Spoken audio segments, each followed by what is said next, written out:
I'm Dr. Suharshila, Scientific Director with Ziva Fertility Centers. Air pollution isn't just bad for your lungs or hearts, it's also bad for your sperm quality. Studies from around the world, including China, Italy, and the US, have linked exposure of polluted air with low sperm count, poor motility, abnormal sperm shape, and even sperm DNA damage. In 2007, a landmark study published in Occupational and Environmental Medicine Journal analyzed over 6,000 men and found that long-term exposure to fine particulate matter, which is PM 2.5, was associated with 26% reduction in normal sperm morphology. The pollutants that are found in the air are the real troublemakers. The top pollutants linked to poor sperm health are PM 2.5, which is a fine particulate matter. These are microscopic particles smaller than 2.5 micrometers, often found in vehicle emissions, factory smoke, urban dust, and they can penetrate deep into the bloodstream, causing oxidative stress, damage to the testicular environment, harming sperm production. Nitrogen dioxide, NO2, is also not good, produced mostly from car exhaust and industrial emissions. NO2 has been linked with reduced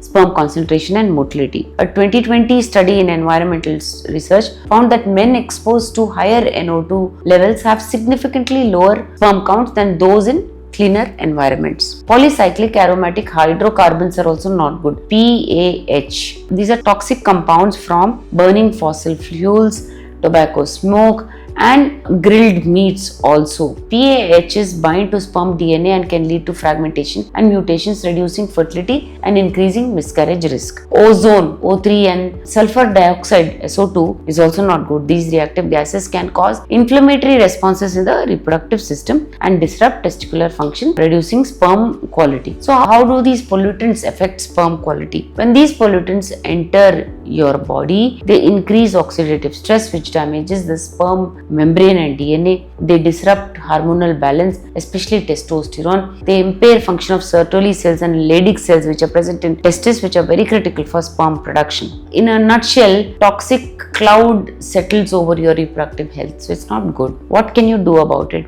Well, you can't stop air pollution overnight, but you can protect yourself. Use air purifiers at home, especially in urban areas. Avoid outdoor exercise during high pollution days. Eat antioxidant rich foods like berries, nuts, leafy vegetables, which can fight oxidative stress. Stop smoking. It adds to the pollution and harms sperms directly. Wear masks in high smog zones or industrial work areas. If you wish to know more about this, please feel free to contact us. Thank you.